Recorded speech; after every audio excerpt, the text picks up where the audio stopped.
ओम शांति। 15 मार्च 1999 के परमात्मा के अनमोल मधुर महावाक्य आज 14 अप्रैल 2024 को सुनते हैं। आज की मुरली अव्यक्त मुरली है और आज की मुरली का टॉपिक है कर्मातीत अवस्था तक पहुंचने के लिए कंट्रोलिंग पावर को बढ़ाओ। कर्मातीत अवस्था, अंतिम अवस्था, जब कोई भी कर्म हम पर इफेक्ट ना डाले, हम किसी कर्म के इन्फ्लुएंस में, प्रभाव में ना आए, वो अवस्था बनाने के लिए कंट्रोलिंग पावर को बढ़ाने के लिए बाप दादा गाइडेंस दे रहे हैं। और उसके लिए टूल और थेरेपी है स्वराज्य अधिकारी बनो। खुद के मन, बुद्धि, संस्कारों का मालिक, कर्मेंद्रियों का मालिक बनना है। आज बाप दादा हमें परमात्मा दुलारे बच्चे या परमात्मा प्यारे बच्चे कहकर पुचकार रहे हैं और बहुत भाग्यवान हैं हम, क्योंकि यह परमात्मा दुलार और परमात्मा का प्यार बहुत थोड़े बच्चों को प्राप्त होता है। आज दुनिया में कितनी आत्माएं हैं, भटक रही है भगवान को ढूंढने, पर जब भगवान सामने आता है तो पहचानने वाले बहुत ही कम हैं। तो हम लोग रियली बहुत बहुत भाग्यशाली हैं जो अगर सही में परमात्मा को पहचानते हैं तो। बहुत थोड़े ऐसे भाग्य के अधिकारी बनते हैं। ऐसे भाग्यवान बच्चों को देखकर बाप दादा भी हर्षित होते हैं। राज दुलारे अथवा राजा बच्चे तो अपने को राजा समझते हो, नाम ही है राजयोगी। तो बाबा कहते हैं अपने को राजा समझते हो क्या, या सिर्फ नाम है? तो राजयोगी का मतलब है राजे बच्चे। वर्तमान में भी राजे परमात्मा के दिल पर राज करने वाले, अगर वैसे श्रेष्ठ कर्म और वैसी धारणा और वैसी श्रेष्ठ चाल चलन है तो वर्तमान समय भी भगवान के दिल के राजे और भविष्य में विश्व तख्त के राजे।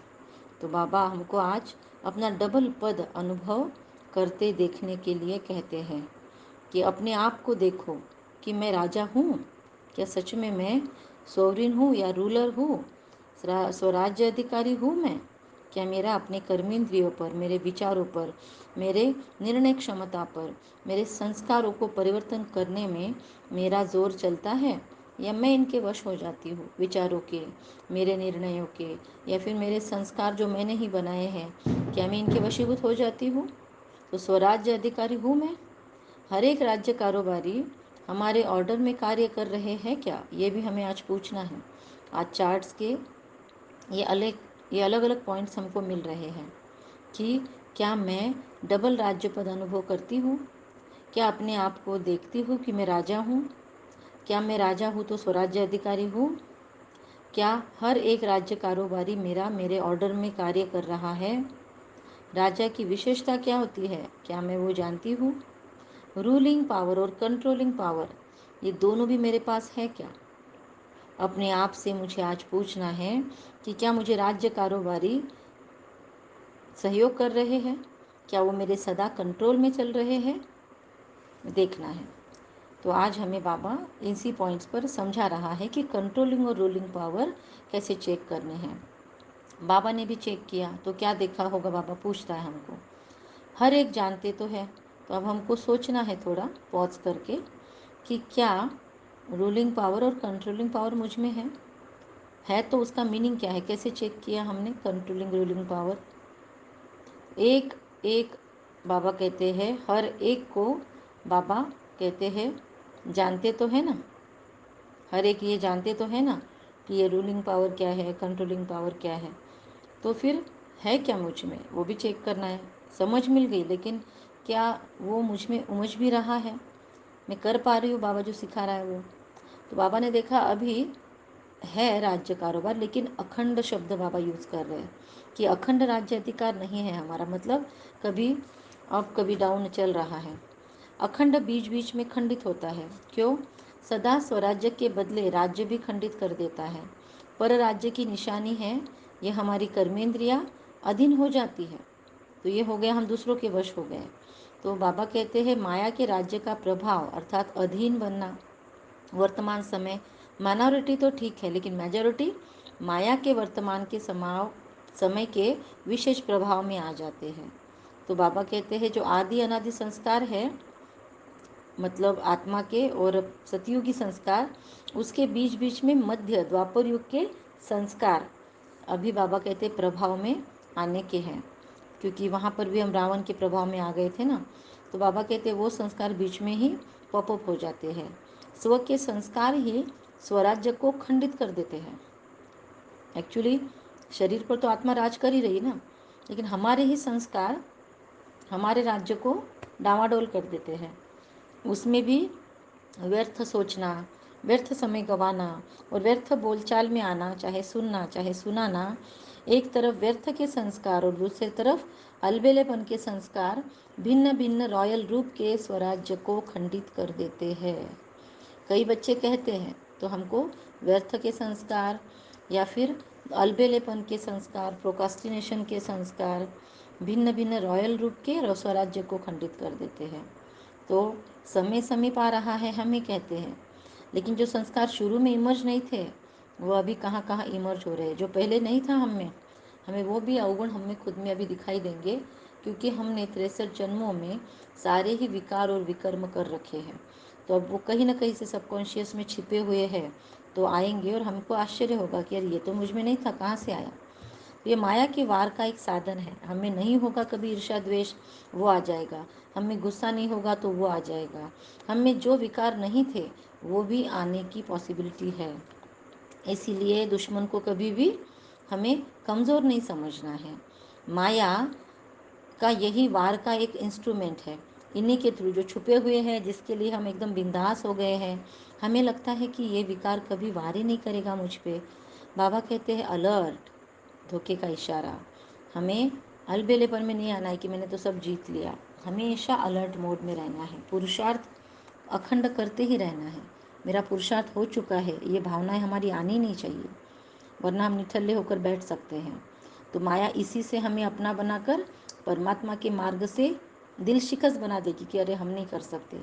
सोचते हैं कि अभी तक ऐसे ही तो है, पता नहीं समानता की सफलता मिलेगी कि नहीं, कि इतने सालों से तो हम बाबा को याद ही कर रहे हैं, सब फॉलो कर रहे हैं, रूटीन खान पान की शुद्धता है, फिर भी समानता तो कुछ आई नहीं है हम में। अनन्य जैसी, ब्रह्मा बाबा जैसी तो दूर, बड़े वरिष्ठों के जैसी भी नहीं आई है। तो क्या सच में समानता मिलेगी या नहीं, ऐसे डाउट्स क्रिएट करेगी माया। लेकिन अलर्ट, धोखे का इशारा है डाउट्स। कोई ना कोई बात में जहाँ कमज़ोरी होगी, उसी कमज़ोरी के रूप में माया हमको दिल शिकस्त बनाने की कोशिश करती है। बहुत अच्छा चलते चलते कोई ना कोई बात में माया संस्कार पर अटैक कर पुराने संस्कार इमर्ज करने का रूप रखकर दिल शिकस्त करने की कोशिश करती है। लास्ट में सब संस्कार समाप्त होने हैं, इसलिए कभी कभी रहे हुए संस्कार इमर्ज हो जाते हैं। लेकिन बाबा कहते हैं कि हम सभी भाग्यवान बच्चों को इशारा दे रहे हैं। बाबा ये कोई घबराने के लिए नहीं बता रहे हैं कि माया की चाल को समझ जाओ। अटेंशन प्लीज, जागते रहो। आलस्य और व्यर्थ, इसमें निगेटिव भी आ जाता है। आलस्य इतना बड़ा विकार है और वेस्ट, तो इसमें निगेटिव भी आ जाता है। तो ये माया की चाल है। इन दोनों बातों पर विशेष अटेंशन बाबा आज दे रहा है। तो अगला पूरा हफ्ता, अगले संडे तक हम आलस्य और व्यर्थ पर चेकिंग लगाएंगे कि कितना नींद और कितना आलस्य प्रमाद है, और कितना हम अलबेलेपन में है, व्यर्थ में है, निगेटिविटी में है। अटेंशन रखेंगे पूरा हफ्ता, ये 3 पॉइंट्स पे पूरा फोकस करेंगे। बाबा के साथ कंबाइनपन का अनुभव हमें इमर्ज करना है। ऐसे नहीं कि बाप तो है ही मेरा, साथ है ही, साथ का प्रैक्टिकल अनुभव हमें इमर्ज हो। तो ये माया का वार नहीं होगा, हार खा लेगी माया। तो यह माया ही, बाबा कहते हैं ये माया की हार है, वार नहीं है। बाबा मेरे साथ है और बाबा का साथ अनुभव होना, ये माया की हार है। हम बाबा के साथ का अनुभव करते हैं, कंबाइन फील करते हैं खुद को बाबा के साथ। तो ये माया की हार है, वार नहीं है। सिर्फ घबराओ नहीं, कुछ भी हो जाए, प्रॉब्लम आए लाइफ में, लेकिन घबराना नहीं हमको। अलबेलापन आए, कुछ भी आए, हमको तुरंत उसको जीत के खड़े हो जाना है। हिम्मत रखो। बाबा कहते क्या हो गया, क्यों हो गया, ऐसे एंग्शियस नहीं होना। बाप के साथ की स्मृति हमको रखनी है कि मेरे साथ भगवान हैं। तो क्या है, फिर भी बाबा को थोड़ा सा डाउट लगा, तो बाबा पूछते हैं चेक करो बाप का साथ है। तो और एक चार्ट की पॉइंट मिली, साथ का अनुभव मर्ज रूप में तो नहीं है हमारा। बाप साथ है, नॉलेज के साथ साथ बाप की पावर क्या है फिर?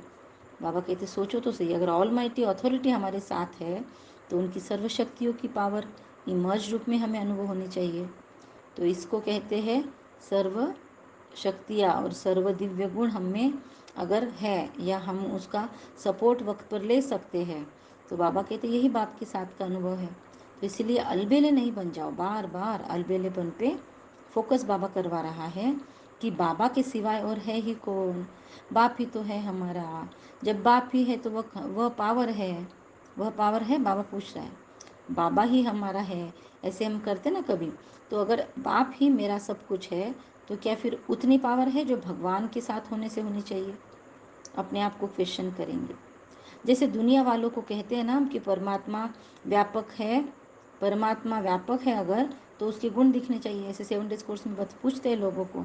तो बाबा कहते हैं जैसे गुण ही है वहाँ पे गुण दिखना चाहिए, वैसे ही अगर हम कंबाइंड है तो दिखाई देना चाहिए ना। तो बाबा भी हमको पूछते हैं कि अगर भगवान मैं तुम्हारे साथ हूँ, कंबाइंड हूँ, तो वो पावर कर्म में अनुभव होती है क्या तुम्हें? दूसरों को भी अनुभव होती है क्या? क्या समझते हो? पूछ रहा है बाबा। डबल फॉरेनर्स क्या समझते हो? पावर है, सदा है। पहले क्वेश्चन में तो सब हाँ कर देते हैं फिर जब दूसरा क्वेश्चन आता है, पहले बाबा ने क्या पूछा? पावर है, फिर आगे वर्ड ऐड किया सदा। अभी इतने जो लास्ट की अव्यक्त मुरली चली उसमें भी बाबा ने कहा सदा शिव है बाबा, सदा, कभी कभी का शिव नहीं है। वैसे फिर हम भी सदा पावर में हैं, सदा है हमारी पावर, या कभी कभी हम पावरलेस भी फील करते हैं। तो बाबा कहते हैं पहले क्वेश्चन में सब यस बोलते हैं, पर दूसरा क्वेश्चन आता है सदा है, तो फिर स्टॉप, सोच में पड़ जाते हैं, कॉमा लग जाता है। तो अगर नहीं है अखंड हमारा, सदा काल नहीं है कोई भी पुरुषार्थ, तो वो अखंड तो नहीं हुआ। तो हमारा चैलेंज बाबा कहते क्या है? बाबा कहते चैलेंज क्या है? हमेशा हम पावरफुल नहीं रहते, और हमारा चैलेंज क्या है? अखंड राज्य की स्थापना। खंडित राज्य कर रहे हैं क्या हम स्थापन?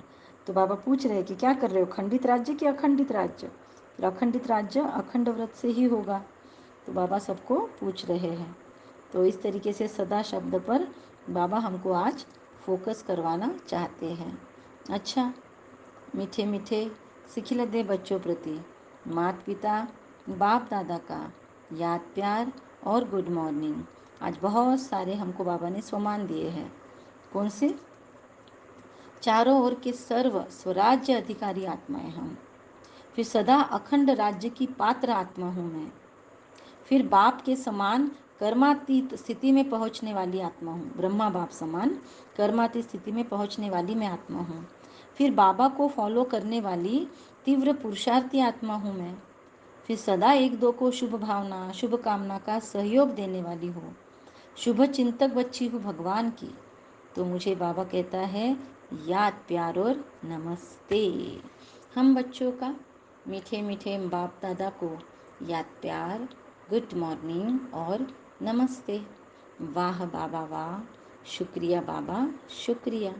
ब्लेसिंग है आज। विघ्नकारी आत्मा को शिक्षक समझ उनसे पाठ पढ़ने वाले अनुभवी मूर्त भव। जो विघ्नकारी आत्मा है उनको भी हमारा शिक्षक बनाकर हमें उनसे पाठ पढ़ लेना है, तो हम अनुभवी बन जाएंगे।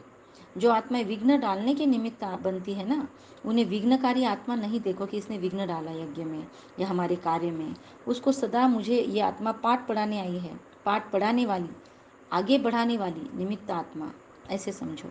ये मुझे पाठ पढ़ाने वाली, आगे बढ़ाने वाली निमित्त आत्मा है। ये मेरा मोटिवेटर है, इसकी वजह से मैं मोटिवेटेड रहती हूँ।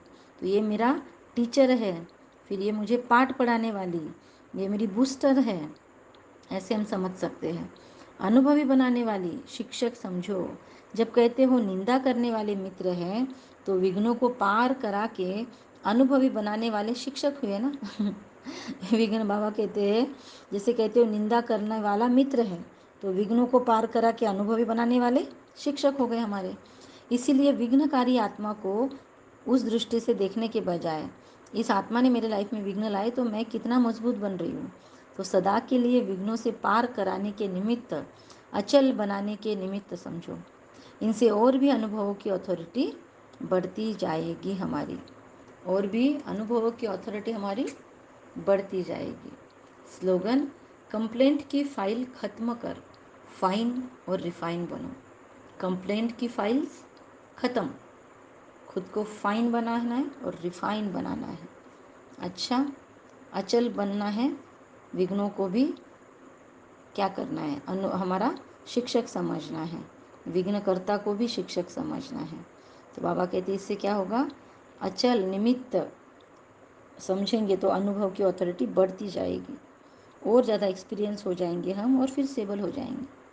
तो इसलिए दादियों के सामने कितने विघ्न आए जब वो रूल देखती थी या जब वो पूरा यज्ञ देखती थी, कितनी ज़्यादा एज में कितनी जिम्मेदारी है और कितने लोगों का सुनना पड़ता था, लेकिन दादियाँ कैसे स्टेबल रह पाती थी, क्योंकि अनुभव की अथॉरिटी उनमें बढ़ती चली गई। तो बाबा कहते कंप्लेंट के फाइल को भी अब समाप्त कर, खुद फाइन बनो और रिफाइन बनो, किसी की कंप्लेंट नहीं।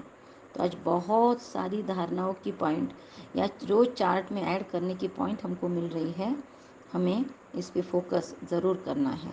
अच्छा, कम बोलेंगे, धीरे बोलेंगे, सत्य बोलेंगे, सोच समझ कर बोलेंगे, निमित्त भाव, निर्माण भाव और निर्मल वाणी रखेंगे। अच्छा, ओम शांति।